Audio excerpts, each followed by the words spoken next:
Ojalá, yo creo que sí, yo estoy seguro de que sí. Yo creo que esto va a cambiar un poco pues, la forma en la que todos consumimos, ¿no? Como consumidores, pues tanto, no sé, gente de Gijón, amigos, familiares, gente desconocida, pues todo el mundo a nivel europeo, creo, y también a nivel global, pues la gente va a tirar un poco más por el producto de proximidad. Eso espero y eso pienso que puede pasar. Un poco, pues, oye, todo el mundo sabe y todos hablamos de la gran crisis que puede venir, que esperemos que no sea tal, pero bueno, que vamos a apoyarnos unos a otros, eso estoy seguro y confiamos plenamente en ello. A nosotros nos puede venir muy bien, porque nosotros trabajamos un producto fresco y sin duda, pues oye, que la gente consuma producto de proximidad es buenísimo para nosotros. Fidel.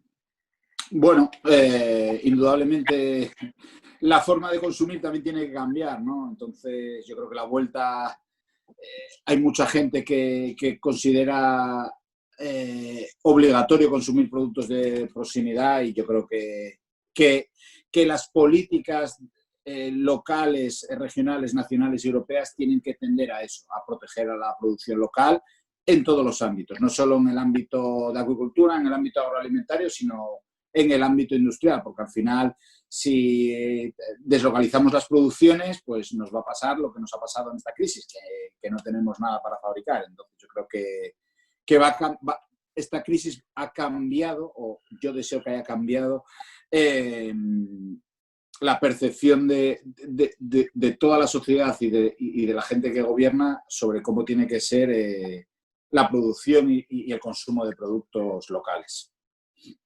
Yo creo que es la verdad, no sé si lo veis vosotros, pero yo realmente, y Carlos, yo creo que se abre una oportunidad de crear nuevas industrias, de ampliar producción, líneas de producto e incluso crear nuevas industrias, ya que yo creo que tanto el gobierno nacional, los gobiernos europeos, consumidores, es un poco lo que va a estar demandando en los próximos años.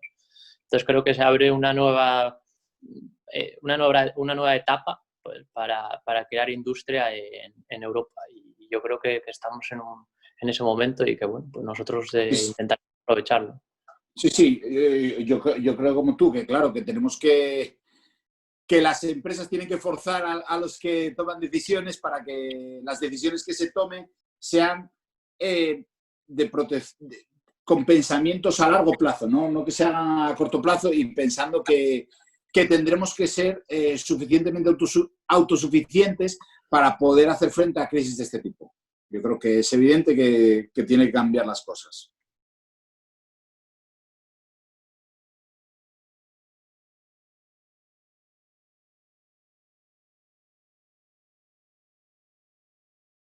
Aposté por hacer o crear nuestra marca ya desde un movimiento digital y vender bebida directamente al consumidor, ¿no? El trato directo con el consumidor. Ahí ya teníamos pues una base que iba creciendo. El año pasado pues, crecimos un 22% en venta online, pero sí que es cierto que cuando se decretó toda esta situación, los primeros días pues, fueron un poco caóticos, de repente fue pues, lo que ha sido para todos, ¿no? Un frenazo en seco y enseguida la gente empezó a buscar pues, online la manera de comprar, ¿no? El que ya era comprador, pues obviamente sigue comprando. El que no lo era o era más reticente, pues ha tenido que comprar, entre comillas, de una manera forzosa, ¿no? En algunos momentos para determinados productos. En nuestro caso, obviamente el único negocio que actualmente funciona es el online, porque el del retail está parado y los subyacentes de Eureka, etcétera, también están parados. Pero sí que en el online hemos crecido pues, en este periodo, en este corto periodo de donde estábamos a donde estamos, pues un incremento de un 210%. Entonces, sí que es verdad que el consumidor está más proactivo para comprar en el online y creo que acelerará más, si cabe, la tendencia de la compra o el delivery para esto. Sí, de hecho, totalmente de acuerdo. De hecho, creo que Gemma está abriendo la página web, ¿no? Nosotros teníamos la página web para vender las conservas, que bueno, habíamos quitado prácticamente todo lo que es la distribución y nos dirigíamos al consumidor final también a través solo del comercio electrónico. Y lo que sí es verdad que no teníamos la posibilidad de comprar nuestra comida para llevar en página web, y ahora la semana que viene, pues sí, vamos a hacerla y vamos a, o sea, aparte de las conservas como teníamos antes, vamos a poder ofrecer también lo que es la carta y el menú de las tiendas online, claro. Yo creo que es la tendencia absoluta de lo que dice Rubén, los que compraban ya como que se afianzaron, y muchos que no se atrevían quizás perdieron totalmente el miedo a comprar y ven que es factible, no sé, creo. Sí.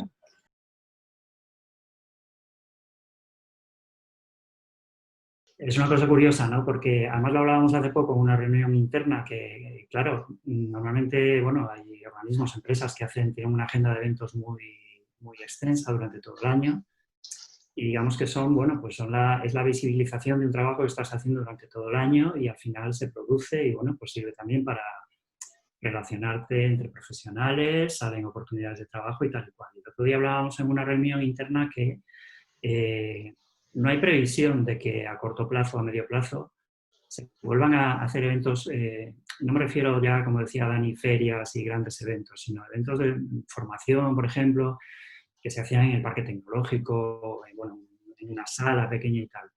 No hay previsión de hacerla, entre otras cosas, que es curioso, porque está funcionando muy bien las herramientas para eventos online. O sea, algo que al principio asustaba mucho, de decir, se va a paralizar todo el tema de eventos, formaciones y tal. Ahora, poco a poco, y salvando las distancias, se está viendo que si aprendemos a utilizar todas las herramientas que estaban ahí, pero que no utilizábamos por miedo o porque no sabíamos para qué servían, ahora es todo lo contrario. Ahora estamos dándonos cuenta de que, aunque no sea lo mismo, yo por supuesto soy muy de comunicación offline y contacto personal, lenguaje corporal y todas esas cosas, podemos adaptarnos y todos esos eventos, o el 90% de los eventos que estaban programados para hacerse a lo largo de un año, se pueden hacer a través de herramientas online. Y entonces, claro, se multiplica el trabajo porque, evidentemente, hay que estudiar las herramientas, qué posibilidades dan, perfeccionar. Esta charla, por ejemplo, que estamos teniendo nosotros, pues igual la tenemos dentro de un mes y es con otros medios, o lo hacemos de otra manera, con más gente, ¿no? Hay muchas posibilidades, ¿no? Pero lo bueno es eso, que la formación, las reuniones de networking de tal y cual, no tienen por qué pararse, sino que se pueden incluso multiplicar. Y eso yo creo que es una noticia muy buena. En el momento que se pueda volver a hacer eventos presenciales y tal, pues yo creo que tienen un plus, evidentemente, eso no lo vamos a negar. Pero mientras tanto podremos sobrevivir e ir tirando con esta nueva, no digo nueva normalidad, que a mí no me gusta el término, pero bueno, esta nueva realidad que nos toca vivir y que nos toca adaptarnos. Sí, yo mira que voy a muchos eventos, bueno, presenciales, por así decirlo y tal, pero tengo que decir que en estos 2 meses estoy teniendo muchos más eventos telemáticos que claro, presenciales. En realidad es tan fácil como encender el ordenador y ya estás dentro, ¿no? Entonces, sí, claro, sí. Antes tenías la agenda, te llegaba un correo, tengo un evento en yo qué sé, donde sea, en Oviedo a las 7 del día 29. Y tú tenías que cuadrar a ver si te daba, luego que si el tráfico, luego que si no sé qué, luego que si no sé cuántos. Ahora te llega la notificación, es un enlace, te dice el 29, ya no tienes que saber ni siquiera si es en Oviedo o es en Barcelona. Sí. Te conectas y ya estás en el evento.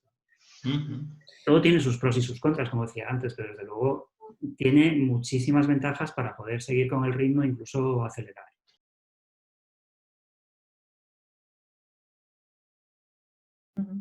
Y sobre todo lo que comentabais antes, que esa cercanía y esa confianza que consigues con tus clientes en el mundo físico, en el mundo del tú a tú en el que te ves la cara, pues la puedes hacer extensible a lo que es el online. O sea, si yo voy siempre a la misma pescadería y muchas veces durante este confinamiento pues he llamado por teléfono, he preguntado qué tenían porque confío en ese pescadero que me va a recomendar lo que sabe que me gusta o lo que sabe que me interesa más y que tiene buen producto, pues entonces ya es un paso que tienes adelantado respecto a que pueda entrar un gran player, una competencia grande, porque no tiene esa confianza.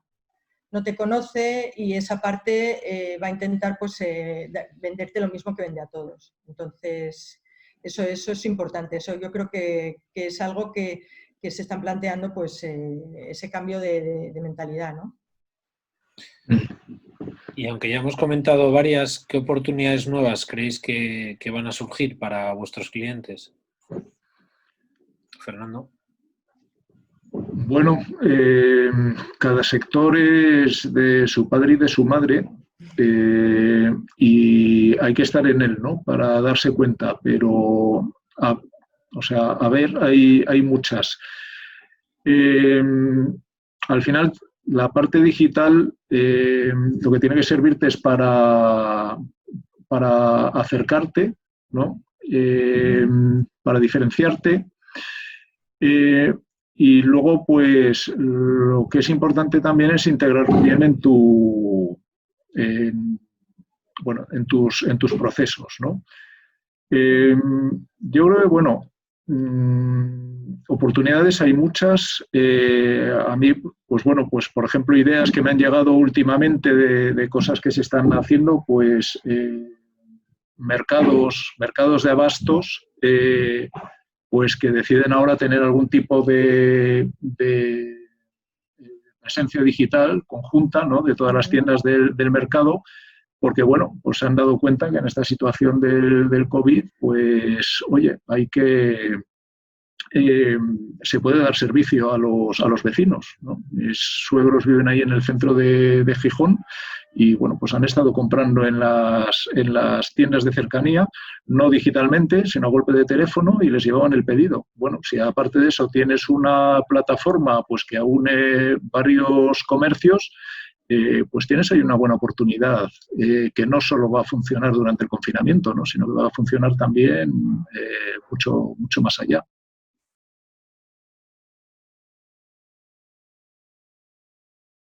Es una afirmación muy importante la que haces en cuanto a que el online y el offline, lo físico y lo digital, son dos dimensiones que no son opuestas.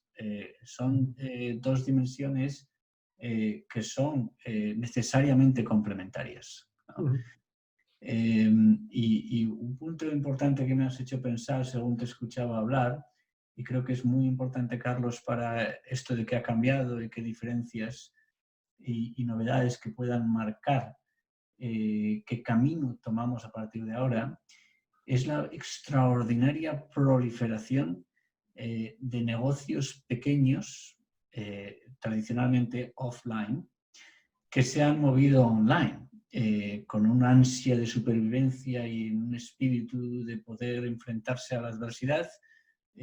Hay un montón de ejemplos, lo habéis vivido posiblemente en vuestros barrios, en todas partes, la tienda pequeña de zapatos, de vinos, el bar que se ha puesto a distribuir los vermuts, la peluquería que tenía stock de producto de belleza, el pescadero del barrio. Todo el mundo se ha puesto a ofrecer sus servicios, muchos como suscripciones, se han encargado y se están encargando ellos mismos. Todo eso, cuando se pensaba que la compañía grande iba a tener en esto una oportunidad, y iba a representar que para el pequeño negocio iba a aplastarlo aún más, ¿no? Y en contra de esa inicial interpretación, el pequeño negocio se ha revuelto, se ha enfrentado a esto y se ha puesto online, porque hoy en día existen instrumentos para ponerse online con una rapidez, una velocidad, una eficiencia, de manera muy económica. Y lo mejor del caso, el punto que hacías de los clientes online, edades de 65 o más, es que directamente se han puesto a interaccionar con su cliente, con su network, su red de cliente local en online, ¿no? Entonces, se ha trasladado al online esa dinámica sin ninguna contrapartida, se ha trasladado de manera muy armónica, ¿no? Sí. Y eso para mí tiene mucho sentido y es muy significativo con respecto a por dónde pueden ir las cosas, ¿no? Y con respecto al valor de lo local, que es una de las cosas grandes y que iluminan de lo que está pasando, ¿no?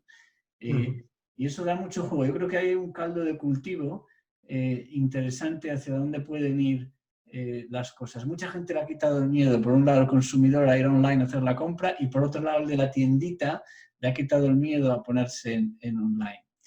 Eso tiene que tener unas consecuencias económicas y un impacto positivo. Es muy difícil de cuantificar, pero la causa está ahí, ¿no? Sí, está claro que ha sido una doble simulación real, ¿no? Por un lado del teletrabajo y por otro lado de la transformación digital, ¿no? ¿Creéis que esto va a permeabilizar en la cultura de vuestras empresas? ¿Sacáis ya conclusiones o todavía es precipitado? ¿Jonathan? Sin lugar a duda. Las dos cosas, ¿no? Hay una cosa que es el fenómeno social que estamos todos viviendo con el COVID, que esa está ahí, ¿vale? Es una realidad. De hecho, no hace mucho leía un artículo interesante que hablaba del doble miedo, ¿no? Del miedo por la parte de salud, ¿no? Que todos tenemos, y el miedo a lo económico, ¿no? Que nos hace a veces que racionalicemos en qué gastamos el dinero y influyen nuestros hábitos de consumo, ¿no? No solo nosotros como personas individuales, sino también a las compañías, ¿no?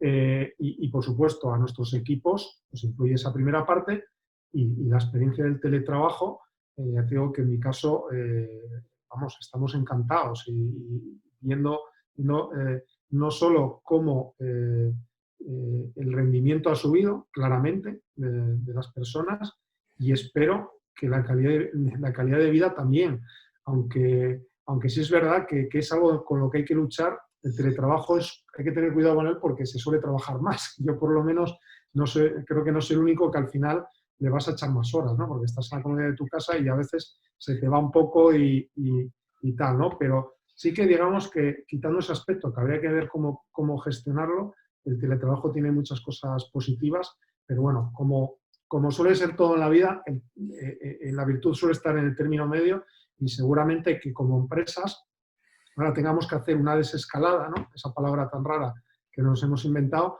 de vuelta al trabajo físico y ver cómo incorporar nuevos hábitos de teletrabajo.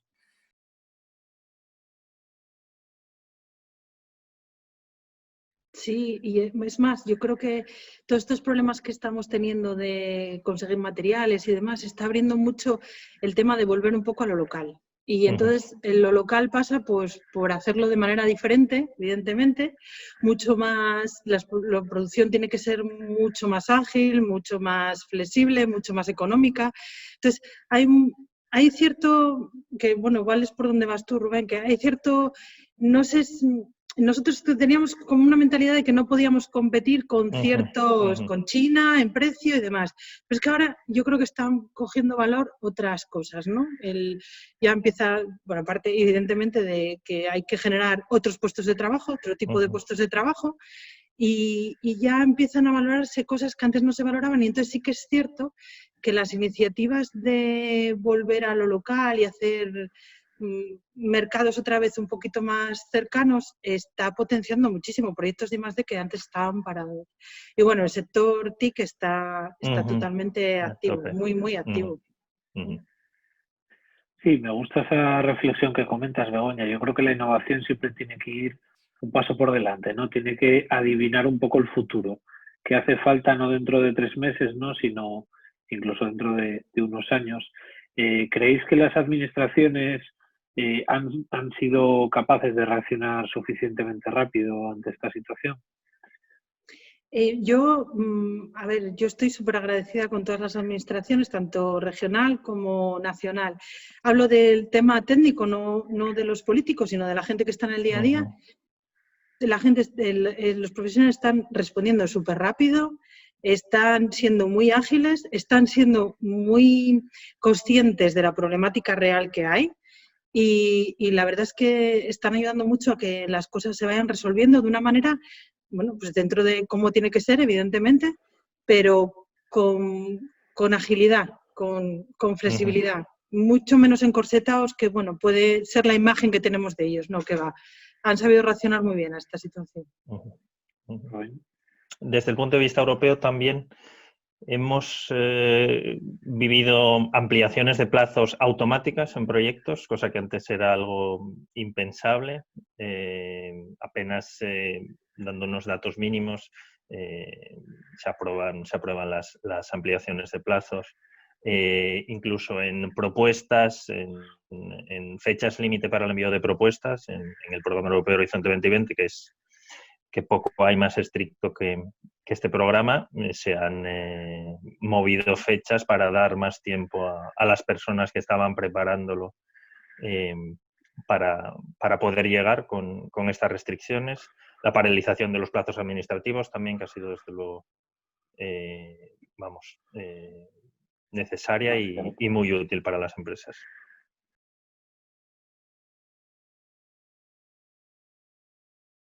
Yo creo que es el kit de todo lo que condiciona el entorno económico español, ¿no? O sea, todo a nivel industrial y otros niveles. A ver, el problema de España realmente es el reducido tamaño de sus empresas, ¿de acuerdo? O sea, cuando hablamos de casi cualquier tema relacionado con el mundo empresarial, ¿vale? Siempre estamos hablando del mismo problema. Fijaros, incluso vamos a hablar desde el punto de vista salarial, ¿no? Dice, oye, sí, dice, el índice de estabilidad en el empleo, ¿no? El porcentaje de empleos fijos en España es menor que en Alemania, por poner un ejemplo. Correcto, es cierto, ¿vale? Sin embargo, cuando comparas las empresas de tamaño grande de determinados sectores, por ejemplo, energético, de operadoras de telecomunicaciones, banca y demás, o sea, las grandes empresas, es similar, ¿vale? Bien, cuando dices, oye, el grado los salarios, ¿no? En términos de renta equivalente, o sea, que no hay que ponerlos en equivalencia de poder adquisitivo, ¿vale? Son muy distintos. Bueno, son muy distintos cuando nuevamente hablamos de grandes empresas y no solo los sectores que dije antes, incluso en el ámbito industrial no son tan distintos, ¿vale? Puedo seguir hablando una y otra vez. Al final, el problema ¿dónde está? Es en la fisonomía de las empresas. Se dice que España es un país de pymes y es absolutamente falso. España no es un país de pymes. España es un país de micropymes, ¿vale? Un país de pymes es Alemania. Una pyme es una empresa que factura 20 millones de euros y tiene 200 empleados. Sin embargo, en España pensamos que eso es una gran empresa, ¿vale? Y en Alemania eso es el tejido habitual. Sin embargo, una empresa que tiene 10 trabajadores y factura 500.000 euros, ¿vale? Y con el mayor de los respetos, porque todos nosotros hemos sido en algún momento empresas de ese tamaño, ¿vale? Tiene muy difícil hacer ninguna de las cosas que se nos está pidiendo. Me dices, es que hay que invertir en tecnología. Sí. Es que hay que ser más innovadoras. Sí. Es que hay que pagar salarios adecuados para poder captar el gran talento. Correcto. Es que hay que internacionalizarse. Sí. Es que, vale. Pero todas estas cosas, si no se hacen, en la inmensa mayoría de las veces no es porque esas empresas no sean conscientes de ello, es que no pueden hacerlo, no tienen recursos, ¿de acuerdo? O sea, una empresa que factura 500.000 euros y que tiene un margen de resultado de 20.000 o 30.000 euros al año, ¿vale? Difícilmente puede permitirse pues contratar a una persona con un perfil de investigador o de innovación para crear innovación en su empresa, porque es que todo eso le lleva a pérdidas directamente. Sí, sí. Entonces, lo que tenemos que entender es que la única manera de que cambiemos determinadas cosas es que las empresas tengan otro tamaño, ¿vale? O sea, si queremos crear empresas que puedan invertir más en capital, que puedan acceder a otro tipo de recursos en los mercados financieros, las empresas tienen que ser más grandes. Si queremos que las empresas puedan tener personal investigador y que lo puedan mantener de manera estable en las empresas y hacer apuestas de largo plazo, necesitamos empresas más grandes con más recursos. Si necesitamos empresas que salgan al mercado exterior, ¿vale?, y que se lo coman, necesitamos empresas más grandes. Fijaros en nuestro sector hotelero o turístico, es líder mundial, pero es que tenemos empresas de tamaño bastante grande, somos uno de los 5 o 6 principales players del mundo. Fijaros en nuestra banca, o sea, lo mismo, tenemos empresas que han alcanzado un tamaño óptimo. Puedo seguir diciendo sectores. Sin embargo, en la mayor parte de los sectores, nuestro tamaño sigue siendo un tamaño micro, o la generalidad sigue siendo un tamaño micro. Tenemos muchas empresas, pero muy pequeñas. Y repito, con el mayor de los respetos, porque es una labor, si cabe, más dura todavía que el de una empresa de cierto tamaño. Pero la realidad es que si queremos avanzar y queremos progresar en nuestra estructura económica, uno de los grandes hándicaps o uno de los grandes retos es conseguir crear empresas que tengan un tamaño que les permita ser eficientes. Y para eso, tanto en el ámbito de las startups, como decía Gerardo antes, cada vez en vez de lanzar 3 proyectos que parten de la misma hipótesis para resolver el mismo problema en el mismo sitio y intentan levantar capital las 3 a la vez, a lo mejor tiene más sentido que se junten, pero puedo decir lo mismo de las pymes, ¿no? O sea, te puedes encontrar en una misma región con 8 empresas que hacen lo mismo para el mismo tipo de clientes, con la misma cadena de valor, con el mismo sistema de producción, que compiten entre sí y que además ninguna de ellas tiene por sí sola capacidad de recursos para poder acometer otro tipo de mercados o de retos, ¿no? Cuando muchas veces la conjunción de ellas o de empresas del mismo sector o de otros sectores en distintos territorios permitirían crear economías de escala que fueran capaces de acometer estos grandes retos. Yo, para mí, de verdad, es uno de los principales retos que tiene las empresas y la economía española. Conseguir empresas de una dimensión eficiente.